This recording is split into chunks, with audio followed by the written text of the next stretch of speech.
It's finally time to start fitting melody along with chords. And even though this is a very, very powerful concept, it's also very simple. So the way we'll approach this today, we'll start with setting up a basic chord progression, choose a really simple rhythm, and then we'll start looking at how to choose notes in the melody that fit along with those chords.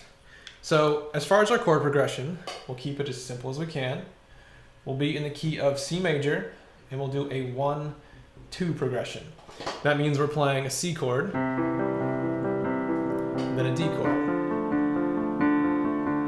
And that's it. We'll just go back and forth between those two chords.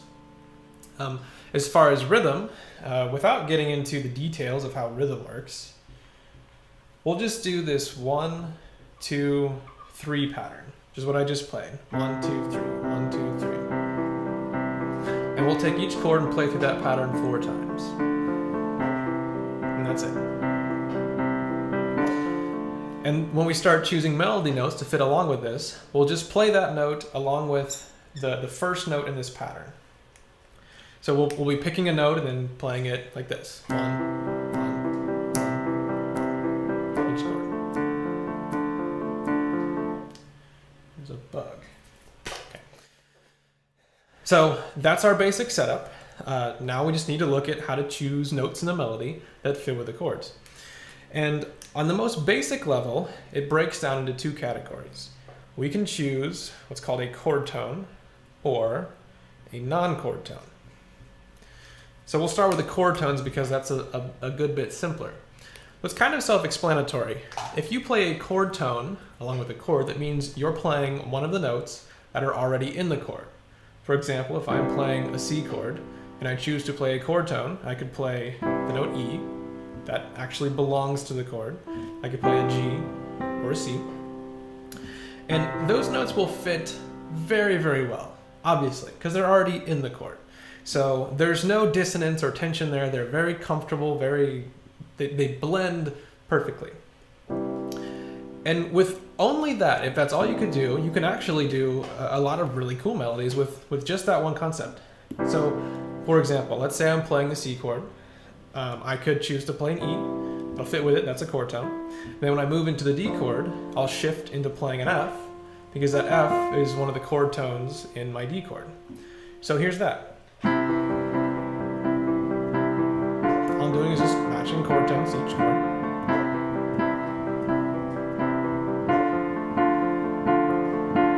And that's just sticking with one chord tone each, but I could start to move into different chord tones for each chord. So say for the C chord, play an E, I can move to a G. When I switch to this one, I could play an F, and then a D, or an A, and I'll start moving in and out of the different chord tones in each chord. So here's what that would sound like. I'll move to a G this time.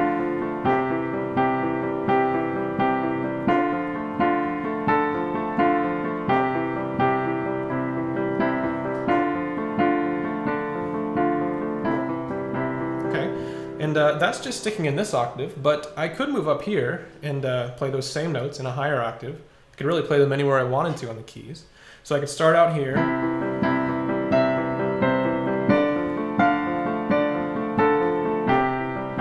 Move between the octaves. And do whatever I wanted to do. And that's really the whole idea of chord tones. You're just picking a note in the melody that already belongs to the chord. So the non-chord tones is just a note that does not already belong to the chord. And this is a little bit more involved, but it's still not too bad. I'm going to be choosing a note other than these 3. Now, I can't just choose any note I want to. I'm going to stick with notes that belong to my key, in this case, C major. So if you remember, C major has these 7 notes in it. I chose C major because it's all white notes, so it's easy to remember in this case. But if we were in a different key, like in the key of D major, we'd be choosing one of these 7. So if I'm playing my C chord, I could play these 3. These are chord tones. But if I wanted to play non-chord tones, I'd be choosing from one of these 4. These notes belong to my key, but they don't belong to the chord. So when I play one of these notes, they don't mesh in quite the same way. They have a little bit of kind of tenseness to them. They sort of pull on the harmony a little bit. For example, this note D. if I play this along with a chord, I get this kind of more, it sounds a lot different. It kind of has that pull on the harmony. A little bit of tension to it. And what I could do, actually a really common thing to do, is use one of these non-chord tones to develop a little bit of tension and then move that into a chord tone, kind of resolve it. And you get this sort of tension resolution sound. A lot like that 1-5-1 progression did, but in that case, it was based around the chords themselves. So here's what that would sound like. Just using that D to generate a little bit of tenseness, and moving it into an E. I wouldn't have to move it into an E, but that's a nice musical gesture. So if we look at the C chord for a second, you already know the chord tones. Here's the non-chord tones. I just played a D. You can hear what that sounds like. Okay. I could also play an A, and that'll do pretty much the same thing, or create the same kind of feel. It doesn't belong to the chord. It still works nicely, but it does generate a little bit of tension. I could use that to resolve into the G. I could jump up to the C. Same idea. This one though, these other two that we have left, we just talked about these 3 chord tones, these 2 non-chord tones, this F and this B. To be specific, this F is, we call it the 4th. In this case, we're looking at a C chord, so we call this note number 1. This is note number 2. This is note number 1. This is note number 3. This is note number 5, right? Root, 3rd, 5th, if you remember the intervals. If we start looking at the F, we're talking about the 4th. Now again, it doesn't actually belong to the chord, but we're looking at it in terms of how it relates to these 3 notes. So we call it the 4th. We were playing this D, we were playing the 2nd. Hopefully you can see that. So this 4th is a note we want to be very careful with. This D, it has a bit of tenseness to it, but it sounds very good, and we can use that to our advantage. But this F, a lot of times this doesn't sound that great. Now, this can depend on where you are in the key. So if I was playing chord number 5 in the key, I may not have this problem, but actually I would have the problem. If I was playing chord number 4, I wouldn't have this problem.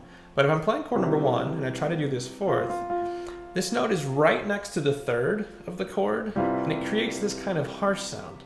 So in general, I avoid playing that note, or at least if I do play it, I move past it very quickly. I don't really want to hear that note harmonizing with the chord. It works great for the D or the A, but that F, it sounds not very good. So in general, I'll avoid playing that note. There are other things you can do. You can actually alter the note and play a different note instead, a note that's outside the key, but there's a lot that goes along with that, so we'll save that for a later lesson. So for now, this 4th here, kind of avoid. So the only one we have left is this note here, the 7th. And this one's kind of interesting because it's certainly not a chord tone. It doesn't belong to the chord I'm playing. But if you think about a 7th chord, for example, C major 7th, as soon as I turn that chord into a 7th chord, I'm actually including this note, this 7th. And so if I was just playing a C chord and I played this note, it could start to make this chord feel like a 7th chord. So in some ways, it can kind of belong to the chord if you approached it that way. But then again, it is actually the leading tone of the key. It's right below that C, so you could use it in a way that kind of resolves into the root note.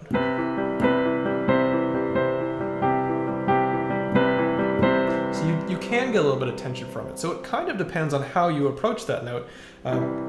That'll determine what kind of sound it gets. But to sum it up, this note could kind of go either way. It could, in some ways, belong to the chord and sort of treat it like a chord tone.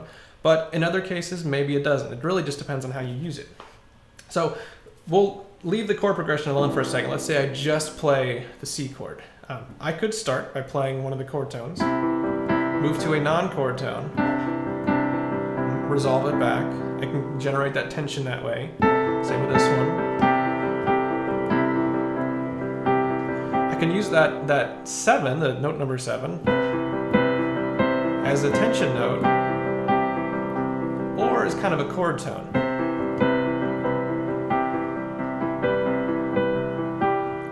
And getting outside of our rhythm there, but the idea is the same. I can kind of take this note and use it either way. So that's essentially your choices here. If you're playing along with a C chord, you can choose one of the chord tones, one of these three. You can choose a non-chord tone, which is essentially these three.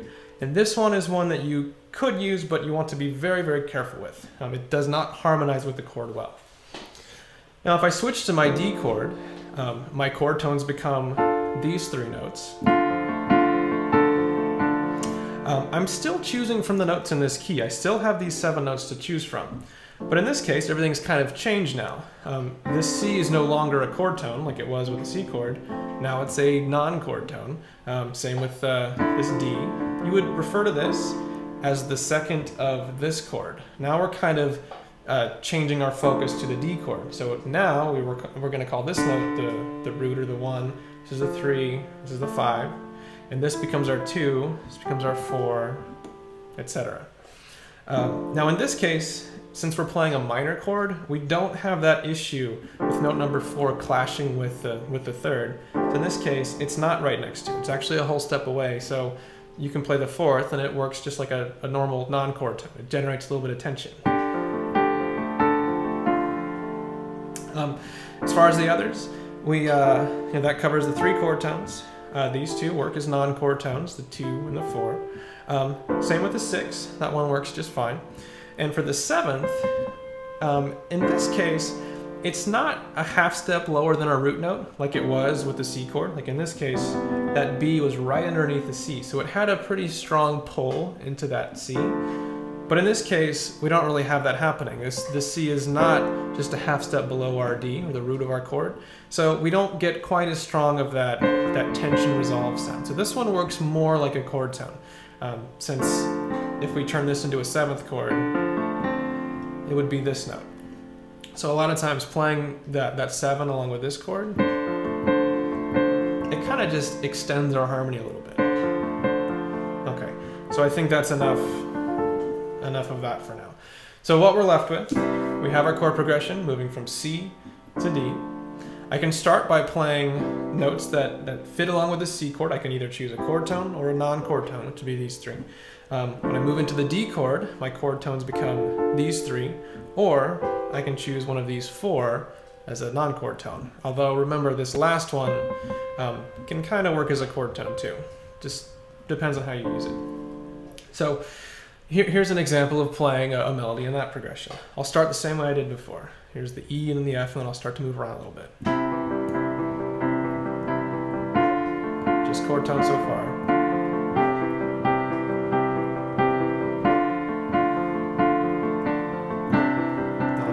Tone, into a chord tone.